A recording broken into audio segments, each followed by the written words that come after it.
Secret societies. Power in the shadows. Rituals celebrated at midnight. Oaths sealed with blood. Codes that only a select few can decipher. Powerful individuals meeting behind closed doors to decide the fate of entire nations.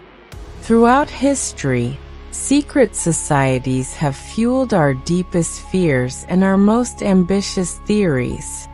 But how much truth is there to all of this? Are these organizations really pulling the world's strings from the shadows? Today we dive into the enigmatic universe of history's most influential secret societies. We'll separate myth from reality, or at least we'll try. Before we get into specific cases, let's define exactly what a secret society is. It's an organization whose members, activities, and rituals are confidential and known only to its participants. They typically have a hierarchical structure, where complete knowledge is available only to those in the upper echelons. Members identify each other through specific symbols, keywords, or gestures, and usually take oaths of loyalty and confidentiality. However, the most important thing to understand is that these organizations didn't emerge to conspire against humanity, but as a response to religious, political, or social persecution of their time. The Templars, from knights to fugitives. Let's begin with one of the most legendary secret societies, the Order of the Knights Templar. Founded in 1119 by Hugh de Payens, it was originally created with a public mission to protect Christian pilgrims traveling to the Holy Land. These warrior monks, recognizable by their white mantles with the red cross, soon became a formidable military force during the Crusades. However, what made the Templars unique was their transformation into the first international banking system. They created a system that allowed pilgrims to deposit their wealth at a Templar house in Europe and withdraw it in Jerusalem using an encrypted letter, avoiding dangerous journeys with gold.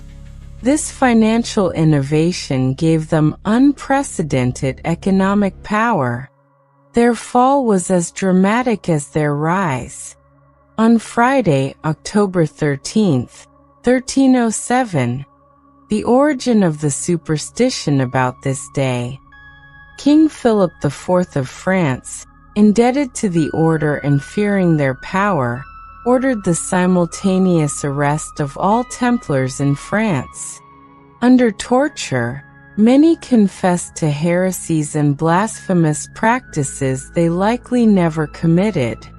Their last Grand Master, Jacques de Molay, was burned at the stake in 1314, supposedly cursing both the king and Pope Clement V, who curiously died that same year. Although the order was officially dissolved, legends suggest that many Templars escaped with their treasures and knowledge, integrating into other secret societies that endure to this day.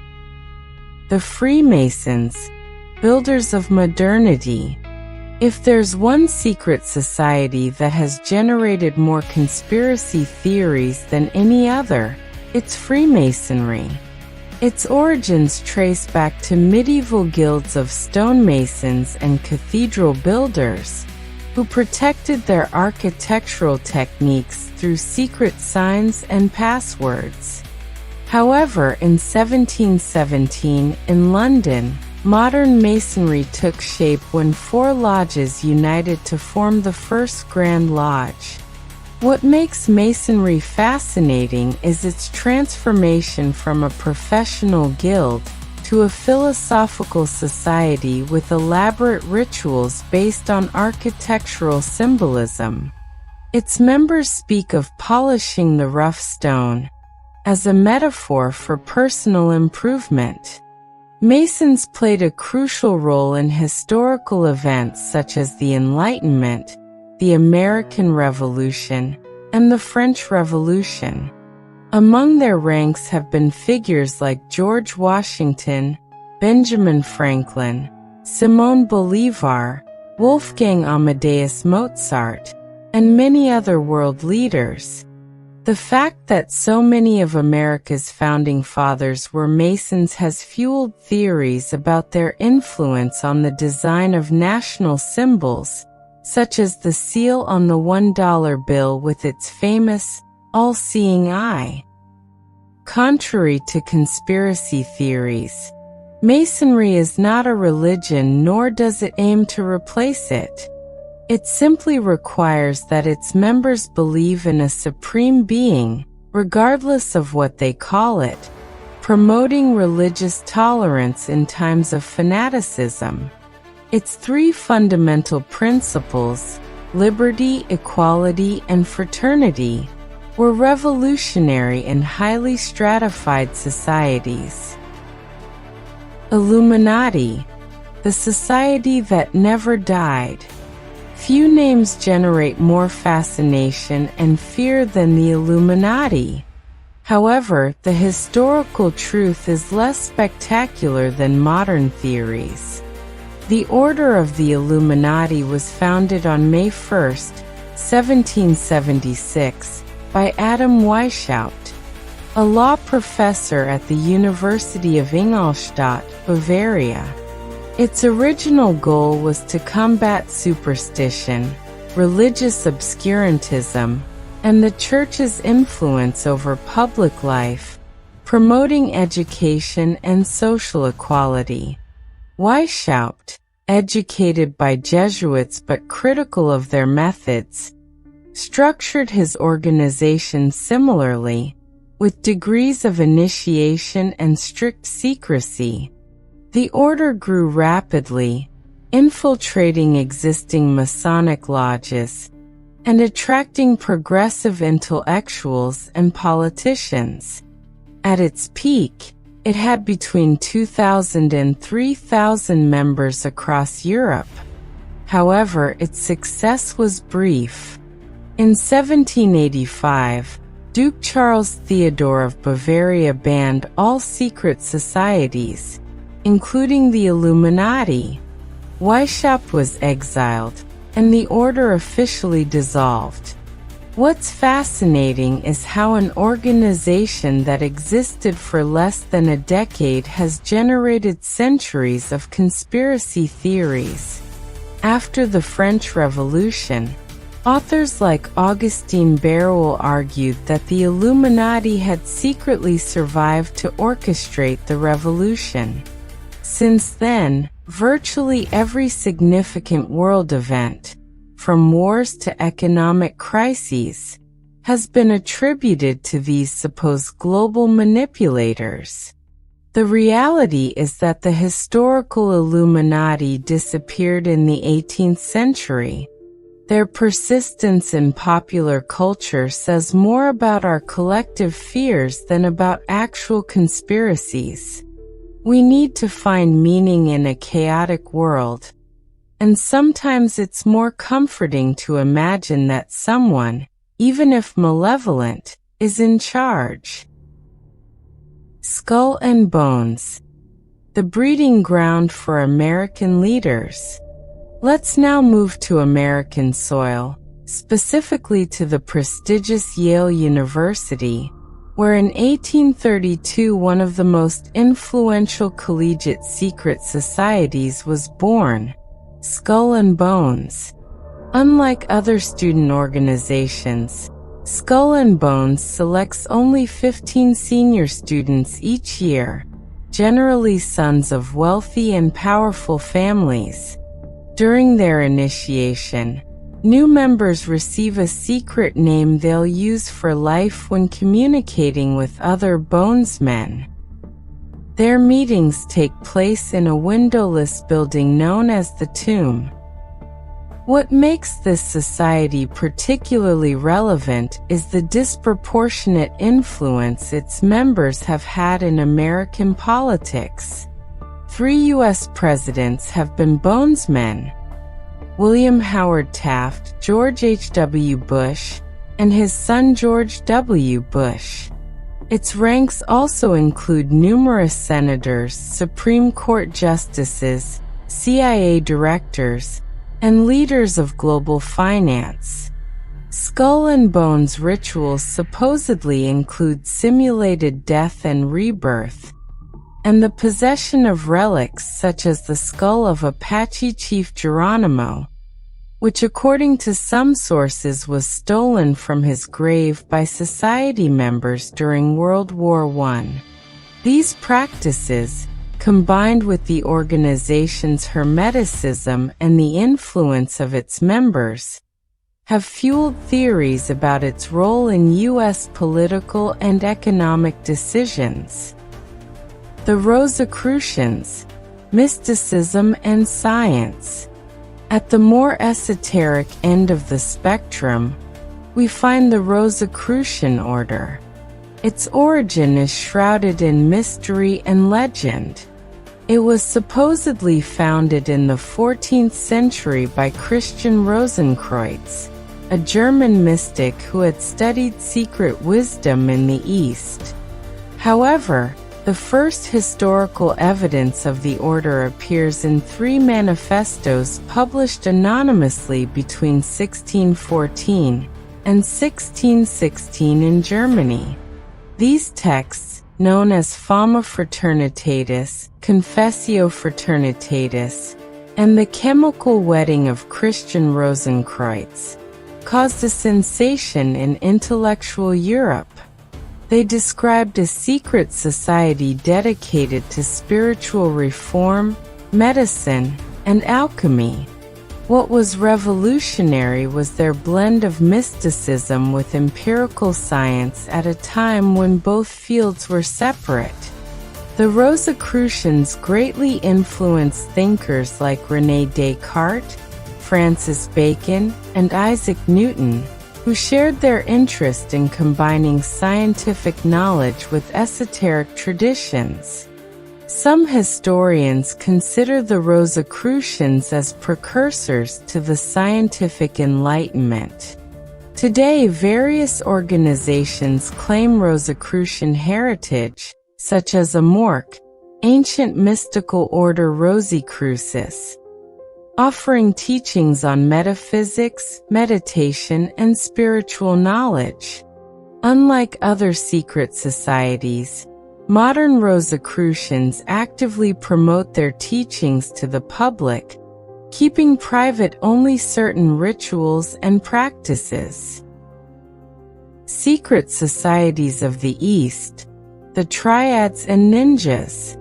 Secret societies aren't exclusive to the West. In the Far East, organizations like the Chinese Triads have played crucial roles in history. The Triads originally emerged as patriotic organizations opposed to the Qing dynasty, of Manchurian origin, which ruled China.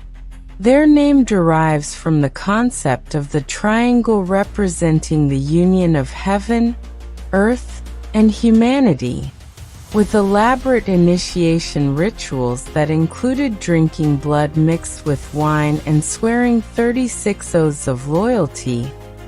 These societies evolved over time into criminal organizations, especially after the Chinese diaspora. In Japan, ninja clans of the feudal period functioned as secret societies for espionage and assassination. Contrary to the popular image, historical ninjas didn't dress in black, but blended in with the population. Their schools, Ryu, transmitted hermetic knowledge about poisons, infiltration techniques, and specific martial arts. These Eastern organizations, show how secret societies frequently emerge as a response to political oppression or as a way to preserve forbidden knowledge.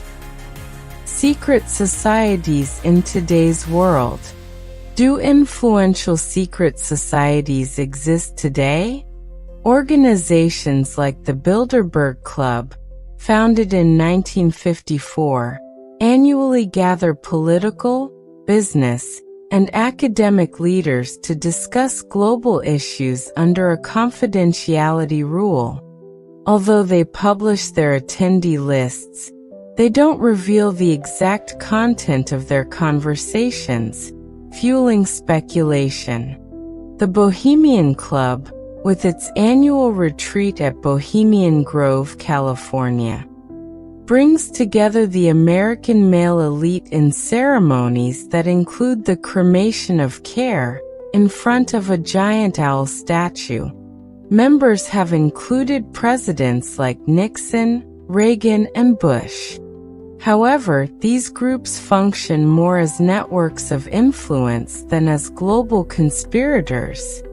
Their power lies in the connections they facilitate, not in secret plans for world domination. The digital age has transformed the very concept of secrecy.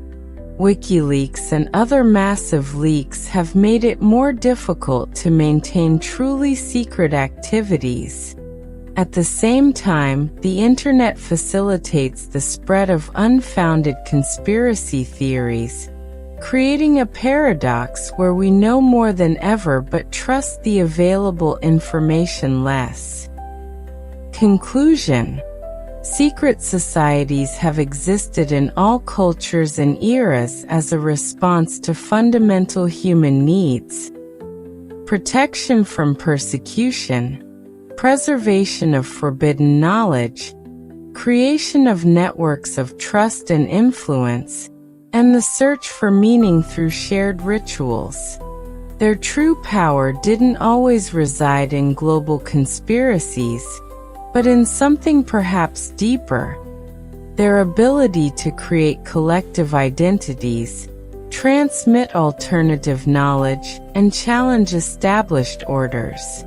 It's likely that as long as authoritarian governments, inflexible religious dogmas, and social inequalities exist, new forms of secret association will continue to emerge.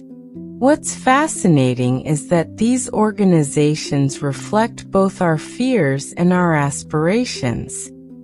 The fear of being manipulated by invisible forces, but also the desire to belong to something greater than ourselves. The next time you hear theories about secret societies controlling the world, remember that the historical reality, although less sensationalist, is equally fascinating. Groups of people who, in darkness, have sought protection, knowledge, and occasionally the power to change the course of history. Throughout history, secret societies have left hidden traces in the most unexpected places. A president who wore a Masonic symbol, a magician who used his knowledge to unmask deception, an ancient oath forbidding members from revealing their identity. From simple gestures like a handshake to temples dedicated to ancestral secrets, the echoes of these brotherhoods continue to resonate in the shadows. We may never uncover the full truth, but the signs are there, for those who know how to read them. President Theodore Roosevelt used to wear a Masonic ring with the compass and square symbol. Women can be Masons, but in separate lodges known as Adoption Masonry or Eastern Star. The famous magician Houdini was a 33rd degree Mason and used his knowledge to unmask fake mediums. Coca-Cola was founded by a Rosicrucian who may have included symbolism in the original logo. The word candidate comes from the Latin candidatus, dressed in white, the color worn by those seeking public office in Rome, similar to initiation garments in many secret societies. The Illuminati oath prohibited members from revealing their identity even to their families. Skull and Bones members are called Knights within the society. The traditional Masonic secret handshake includes lightly pressing the thumb on the other person's knuckle. The Rosicrucian headquarters in California contains an Egyptian temple and a recreated alchemical laboratory. If this journey through the shadows of history has intrigued you, don't forget to subscribe and comment on what other historical mysteries you'd like to explore in future videos.